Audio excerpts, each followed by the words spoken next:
കാര്യങ്ങളെല്ലാം കാര്യവട്ടത്ത് കളറാണ് ഇന്ത്യയെ സംബന്ധിച്ചിടത്തോളം. ഒരു തകർപ്പൻ ജയത്തോടുകൂടി ശ്രീലങ്കയ്ക്കെതിരായി 2020 പരമ്പര തൂക്കിയിരിക്കുകയാണ് ടീം ഇന്ത്യ. വളരെ അനായാസം ആധികാരികമായി തന്നെയാണ് ഇന്ത്യയുടെ ജയം.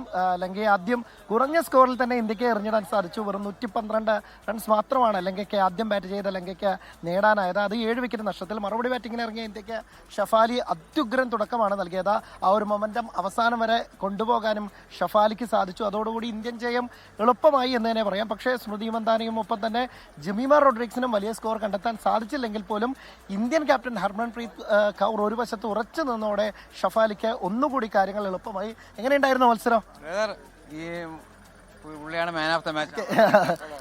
എങ്ങനെയുണ്ടായിരുന്നു മത്സരം? എന്തായാലും നല്ലൊരു കളിയായിരുന്നു. നല്ല റിയലി എൻജോയ് ഇറ്റ്. ഇനി ഇതേപോലത്തെ മാച്ചുകൾ ഇങ്ങോട്ട് വേണ്ടത് വരണം എന്ന് കൃത്യമായിട്ട് കേരളത്തിൽ വരുന്ന അന്താരാഷ്ട്ര വനിതാ ക്രിക്കറ്റ് ആ മത്സരം തന്നെ ഒരു ഗംഭീര അടിപൊളിയായിരുന്നു. ഇന്ത്യനെ ഞാൻ പ്രതീക്ഷിക്കുന്നു ഇന്ത്യ അടിച്ചു ഉണ്ടാക്കിയിട്ടുണ്ട്.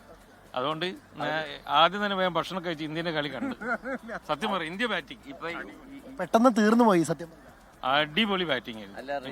റിയലി ഇന്ത്യൻ ടീം ഇപ്പം വിമൻസ് ടീം എന്ന് പറഞ്ഞാൽ ഈസ് വണ്ടർഫുൾ.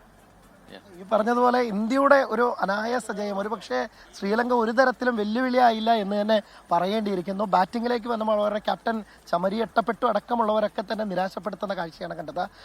3 പേർക്ക് മാത്രമാണ് 2 അക്കം പോലും കടക്കാൻ സാധിച്ചത്. അവിടെ നിന്ന് ഇന്ത്യക്ക് ഒരു വലിയ സ്കോർ കൊടുക്കാതെ ആയപ്പോൾ തന്നെ പാതി ഇന്ത്യൻ ഇന്നിങ്സ് ജയിച്ചു എന്ന് തന്നെ പറയേണ്ടിയിരിക്കുന്നു. 2ാം ഘട്ടത്തിൽ വന്നപ്പോൾ ഷഫാലിയുടെ ഒരു തകർപ്പൻ ബാറ്റിംഗ് അത് തന്നെയാണ് എടുത്തു പറയേണ്ടത്. 79 റൺസ് പുറത്താകാതെ തുടർച്ചയായ 2ാം മത്സരത്തിലും അർദ്ധ സെഞ്ചുറി നേടി ഷഫാലി ഇന്ത്യയുടെ ജയം അനായാസമാക്കുന്ന കാഴ്ചയാണ് കണ്ടത്. പക്ഷേ മത്സരത്തിലെ താരമായി മാറുന്നത് രേണുക സിംഗ് താക്കൂറാണ്.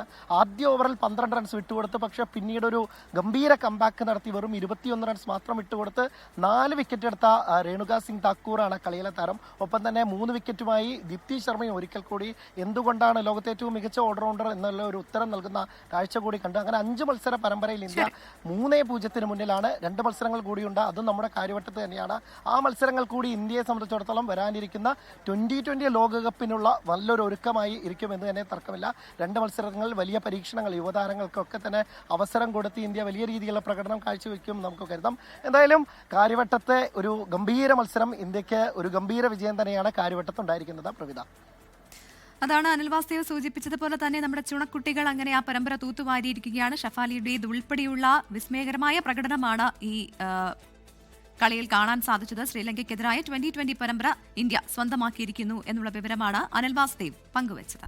ലോകത്തെവിടെയായാലും ഏത് സമയത്തും 24 വാർത്തകളും ഓഗ്മെന്റഡ് റിയാലിറ്റി പാക്കേജുകളും എക്സ്പ്ലെയിനറുകളും വിശദമായി കാണാൻ ഞങ്ങളുടെ യൂട്യൂബ് ചാനൽ നിങ്ങൾക്ക് സബ്സ്ക്രൈബ് ചെയ്യാം.